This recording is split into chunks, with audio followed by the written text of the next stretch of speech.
Hey guys, welcome back to another week's episode. Today we're going to be installing the Fuel Manager 100 series secondary fuel filter.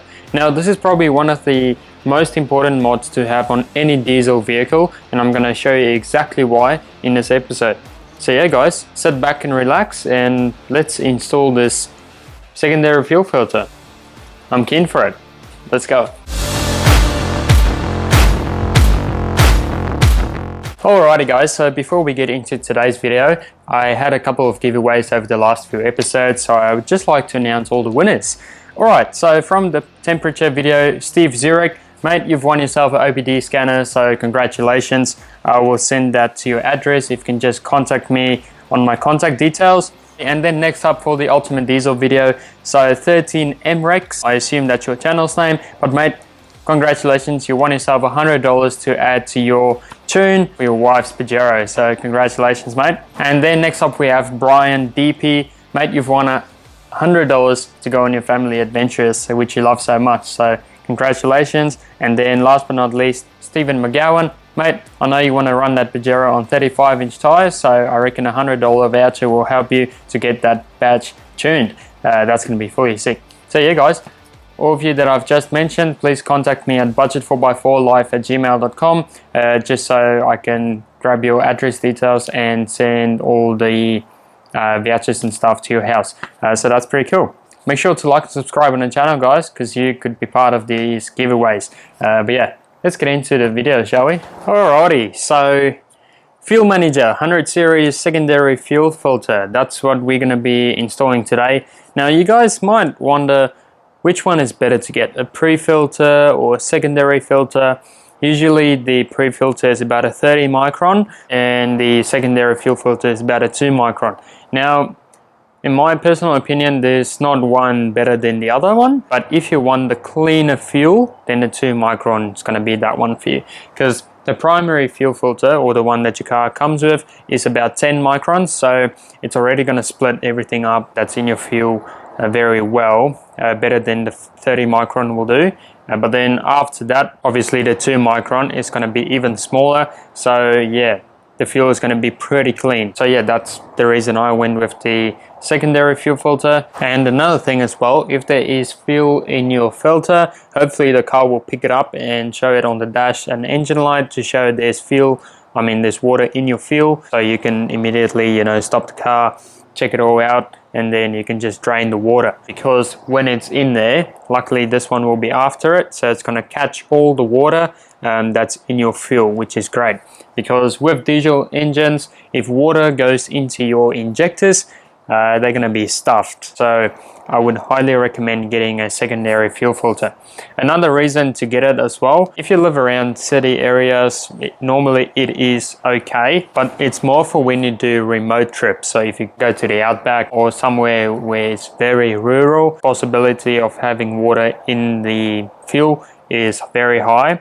Same with all the flooding that has just happened. If one servo is underwater, the chance of having water in the fuel is very high.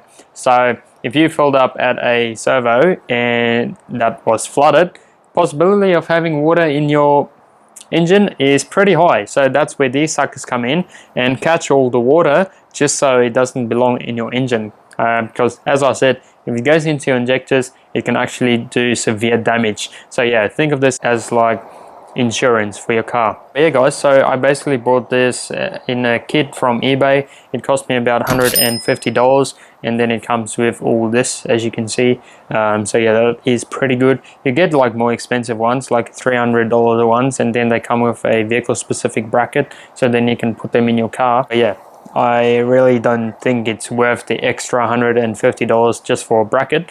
So what I've got is some flat bar. Let me show you. There you go. So just some flat bar from Bunnings. So what we're going to be doing is just fold it up into a bracket, and then we're going to put it right here. So yeah, as you can see, that's where that's going to go. So yeah, $150 is really not too bad. I'll leave the link in the description and everything. So let's get into this video and yeah, go from there.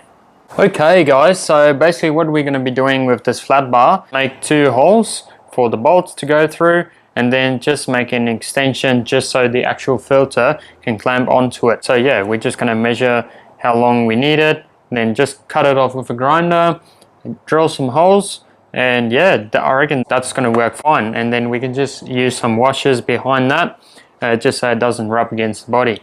But yeah, this is a thick one, so let me just give you the dimensions. This is 3 mil, so 20 by 3 mil, which is great. So that's going to be strong enough to hold the filter. Obviously, if you're going to do dual battery, this is not going to work on this side, or you'll need to, I don't know, fab something up as well. But yeah, I'm not going to use a dual battery in here, so I'm just going to use that space for the filter. Let's measure it up and go from there.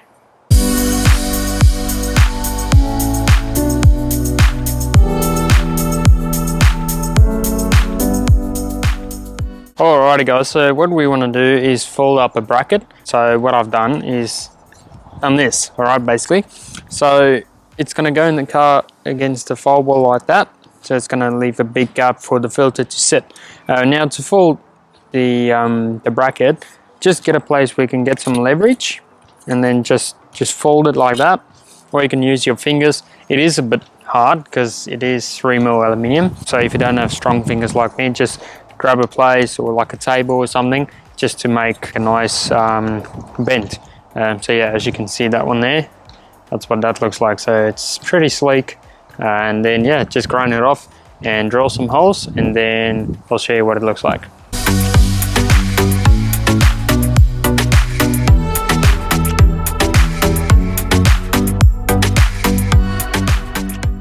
So once your bracket is good to go, it will look like that. So it's nice and straight. And then just use some fiber washers. I used this in my previous video, so I'm just going to use 2 of them again, just on this side. So that's the side that's going to go against the firewall, just so there's no vibrations or anything going through the bracket. So yeah, let's put it in and fit up the filter and go from there.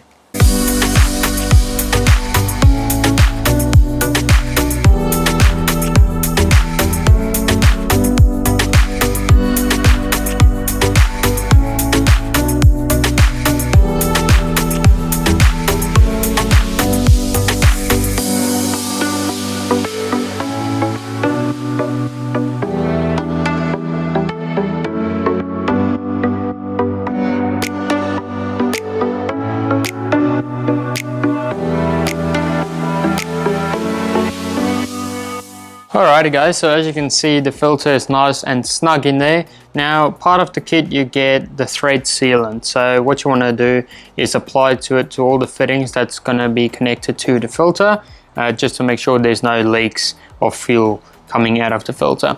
So yeah, just do that and put it on your filter.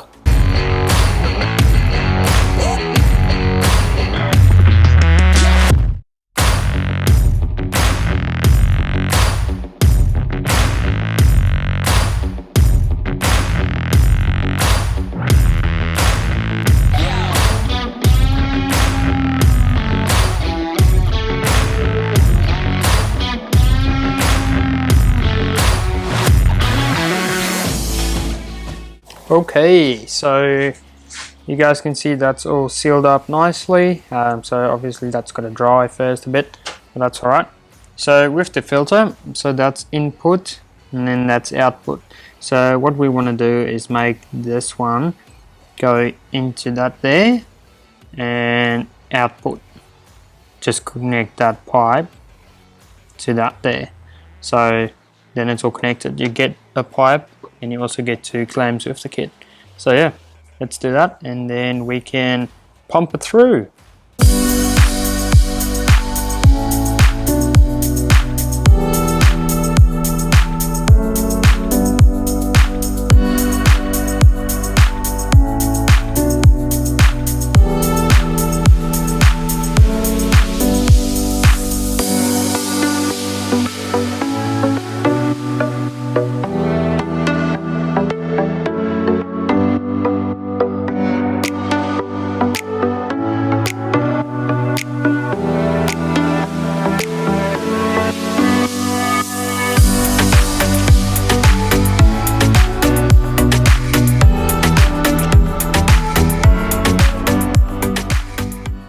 Beautiful.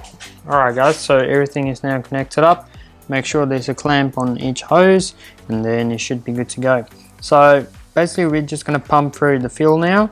So there's your pump, so you're just going to press that all the time to get all the air out.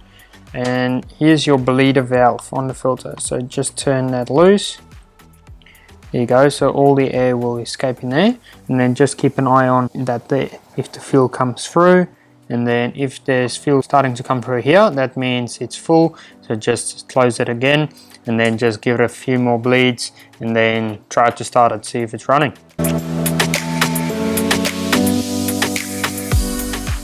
Great, so as you guys probably just saw, fuel came out of there, so just make sure that's nice and tied up. And then as you pump and you sort of can't pump anymore, it sort of becomes stiff, then you know that's all primed up. So yeah, give it a start up and see if it's running through. Just give it like 5 more pumps after you start it up, just to make sure it's all good. But yeah, I reckon we're good for now, so let's start it up, see if it's running.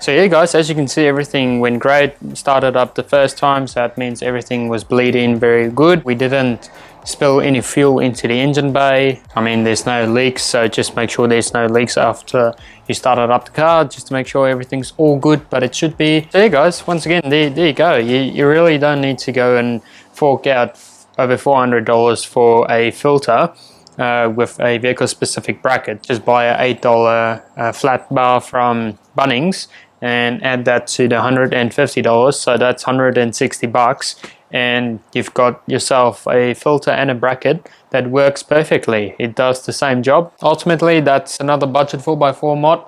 You don't need to buy the best filter, because this is the one you'll go for. It's from Western Filters, so it's a good quality filter as well. So happy days. No worries guys, thanks for watching, and make sure you like and subscribe on the channel to see more videos like this where I build on my Pajero as I progress through life, I would say. Thanks for watching. I'll catch you in the next one. Alright, take it easy. See you later. Bye.